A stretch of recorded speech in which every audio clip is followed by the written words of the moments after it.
j'espère que vous allez bien. Bienvenue dans cette troisième journée de vlog d'écriture. Alors déjà, par rapport à hier, je sais pas si vous avez remarqué, mais bon certes ma vidéo était plus courte, mais vu que c'était pas le premier jour, forcément j'avais moins de choses à dire, moins de choses à expliquer. Mais aussi j'ai écourté un peu ce que j'avais à dire parce que j'étais pas au top de ma forme, c'est pour ça que j'étais pas hyper... genre je me sentais que j'étais pas à fond dans la vidéo. Et je pense que c'était parce que déjà j'étais fatiguée parce que ces derniers temps je me couche tard et je me lève tôt, enfin plus tôt que ce dont j'avais l'habitude la semaine dernière ou enfin ces derniers temps quoi. Et aussi hier, entre le moment où j'ai terminé de travailler ce que j'avais fait à faire sur l'écriture, donc entre ça et le moment où j'ai filmé la deuxième partie du vlog, je me suis cogné la tête contre la fenêtre et ça m'a fait très mal. Et je pense que ça se voit dans mon regard dans la deuxième partie de la vidéo que je suis là mais je suis pas complètement là, je suis un peu... J'étais un peu, pas un peu ailleurs, parce que j'avais conscience de ce que je faisais, mais j'étais un peu... j'étais pas dans mon état normal, quoi. Mais bon, ça va mieux et c'est juste passager, enfin c'est le temps que ma tête se remette un peu, parce que je me suis cognée un peu fort quand même. Mais bon, rien de grave.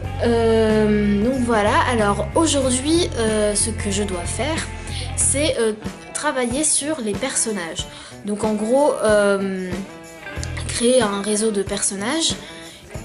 Et voilà, voir par rapport à mon héroïne, vu que c'est une héroïne dans mon histoire, par rapport à mon héroïne, voir de quelle façon elle se transforme au cours de l'histoire, quelle est sa transformation, voir un peu les traits de caractère de chacun. Donc je pense que ça sera facile et pas facile en même temps. Pourquoi ? Parce que par rapport au livre que j'ai lu, là, de l'anatomie du scénario de John Truby, je me rappelle, la méthode sur les personnages est un peu longue et fastidieuse et répétitive parce qu'en fait il faut créer un réseau de personnages, je crois. Enfin vraiment faire tout créer par rapport à la faiblesse à la faiblesse et aux besoins du héros de l'histoire. Et donc ça c'est un peu fastidieux, mais en même temps vu que j'ai déjà le tome 1, mes personnages sont assez dessinés déjà. Je sais déjà, je connais déjà certains traits de caractère qu'ils ont. Mais je pense que mettre des mots là-dessus, ça va m'aider pour... désolée. Ça va m'aider pour savoir comment ils vont réagir dans telle situation. Et je vais moins réfléchir là-dessus, ça va être plus fluide parce que j'aurai juste à regarder un peu ma description de personnage que j'aurais écrit. Et à voir, je sais que par exemple, si j'ai un personnage qui va être colérique, dans une situation de stress, il va se mettre en colère. Donc voilà, donc du coup ça va caractériser bien les personnages, mettre des mots sur leurs traits de caractère, ça va vraiment me faciliter l'écriture en fait plus tard. Donc du coup c'est là-dessus qu'on va travailler, aussi sur quelle importance a tel personnage, donc tout ce qui est les personnages principaux, les personnages secondaires, donc l'importance des personnages de façon générale. Parce que en fait il faut savoir comment mettre en valeur les personnages dans l'histoire. Donc en fait oui, il faut savoir comment mettre en valeur chaque personnage de la meilleure façon possible et comment leur donner l'importance qu'il faut, en fait bien mesurer les choses. Et par exemple la question qui se pose en général quand on est auteur, que ce soit scénariste ou écrivain, c'est par exemple, est-ce qu'on fait mourir tel personnage ? Et par exemple, il y a des séries comme ça où il y a beaucoup de personnages qui meurent, et enfin voilà. Et ça c'est une vraie question d'écriture en fait. Et je voulais aussi un peu parler de ça aujourd'hui. Par rapport à l'importance des personnages, au fait si on les fait mourir ou pas. En fait ça me faisait penser au film Citizen Kane. Parce que en fait le film tourne autour d'un personnage qui meurt dès le début du film. Et donc franchement c'est un film que je conseille parce que c'est un classique.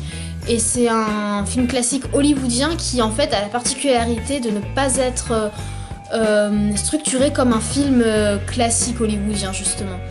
Parce que en fait, pour vous expliquer sans spoiler l'histoire, en gros c'est l'histoire d'un homme qui est très puissant et qui a beaucoup de...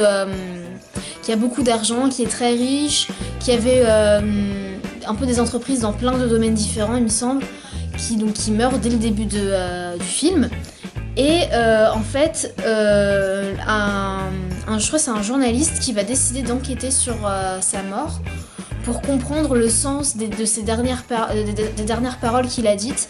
Et du coup, le film fonctionne sur un système de flashback et sur un système de témoignages des gens proches de cet homme qui est mort en fait. Et du coup, le fait que ce personnage-là soit mort, ça lui donne toute son importance. Du coup, en fait, le fait de faire mourir un personnage, ça peut être très intéressant dans une histoire. Et c'est peut-être même comme ça qu'on peut donner le plus d'importance à un personnage et le plus d'impact sur toute l'histoire quand il n'est pas là en fait. L'absence d'un personnage peut vraiment faire toute la différence des fois. Et du coup, je trouvais que c'était... donc c'est là-dessus qu'il faut aussi que je... Donc c'est là-dessus aussi qu'il faut que je réfléchisse. Mais bon, par rapport à ce que j'ai déjà écrit dans le tome 1, je pense que... ma réponse à tout ça est déjà faite, je vais pas vous dire quoi, sinon vous connaîtrez déjà l'histoire. C'est pas de suspense si je vous dis déjà tout. Donc du coup voilà, par rapport au personnage, je crois que c'est tout. Je crois que c'est tout ce que j'ai à faire aujourd'hui au niveau de l'écriture. Donc je vais m'y mettre dès maintenant. À tout à l'heure.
Alors ça y est, je viens de finir ce que je devais faire aujourd'hui. Donc ça m'a pris un peu moins d'1 heure. Donc ça va, ça a été rapide. Donc j'ai pas respecté exactement ce que disait le livre. Parce que c'est très fastidieux en fait, il fallait vraiment comparer chaque personnage en fonction de leurs faiblesses, de leurs désirs, de leurs valeurs, c'était très long. Et moi je connais déjà mes personnages, donc du coup j'ai quand même fait une description et tout ça, mais là les comparer de 4, 5, 6, 7, 8 fois, j'avais pas la patience, du coup j'ai vraiment fait en fonction de ce dont j'avais besoin. Et du coup voilà. Du coup, est-ce que ça m'a bien aidé? Oui. Ça m'a bien aidé de faire cet exercice-là sur les personnages, parce que du coup, je vois à peu près où va chaque personnage, pas tous, parce que vraiment les personnages les plus secondaires, je vais pas vraiment envie de déterminer ce qu'ils allaient faire, parce que je sais pas trop quand... Je pense que je le verrai plus à l'écriture. En fait, il y a des choses qui sont pas complètement déterminées et que je pense qui arriveront d'elles-mêmes quand j'écrirai, parce que généralement ça arrive tout seul quand j'écris. Donc du coup je pense que je vais faire comme ça pour vraiment des personnages qui ont assez peu d'importance quoi. Genre c'est pire que des personnages secondaires, c'est des personnages tertiaires, ils ont très peu d'utilité, ils sont utiles, mais pour quelques scènes on va dire, pas pour la grande histoire de façon générale. Donc voilà, il y avait encore une partie sur le héros, donc il fallait en reparler de la transformation du héros, donc ça j'y ai pas pris 10 ans parce que c'est un truc qu'on a déjà fait le premier jour il me semble, donc je voyais pas l'intérêt de le refaire. Du coup il fallait aussi voir les croyances des personnages, du héros, et voir comment ces croyances se transforment au fil de l'histoire. Donc ça c'était assez rapide, je savais, vu qu'il y avait déjà les besoins psychologiques, moraux, enfin tous ces genres de choses, bah du coup en fait les croyances ça va forcément avec les besoins du personnage. Enfin, pour moi c'était lié, du coup ben, c'était assez rapide. Fallait aussi que je reparle du désir du héros, bon, qui n'a pas changé, enfin il n'y avait pas de plus de précision à donner, donc voilà. Et puis il fallait aussi faire tout un truc sur l'adversaire, les valeurs de l'adversaire. Et vu que moi dans mon histoire les adversaires sont assez... ils sont pas caricaturaux, mais ils sont assez mystérieux, on sait peu de choses sur eux et on aura peu de choses de leur point de vue, il n'y a pas 10 000 choses à dire non plus en fait. Du coup, ben, en 2 phrases, c'était bouclé. Demain, ça va être, je crois que ce que je vais faire demain, c'est tout ce qui est le débat moral dans l'histoire. Vraiment, en fait, parce qu'en fait déjà aujourd'hui, il fallait que je vois comment les personnages secondaires sont des variations en fait du problème du personnage principal en gros. Et bon, je l'ai pas noté parce que pour moi, enfin tout est déjà noté dans la description des personnages en fait. Du coup, je suis pas revenue trop dessus, mais du coup voilà. Et je pense que le débat moral, ça va vraiment aller encore plus loin dans cette idée-là de problème, de montrer différentes versions du problème du personnage et comment il y a plusieurs façons de résoudre ce problème-là en fait. Donc voilà, je crois que c'est tout. Bon bah voilà, c'est tout pour aujourd'hui. C'est un peu court ce vlog, mais j'avais des trucs à dire mais je m'en souviens plus. Donc du coup, ben, je vais m'arrêter là. Bon voilà, je vous retrouve demain pour le 4e jour de vlog. Si vous avez des questions, n'hésitez pas. À demain. Salut!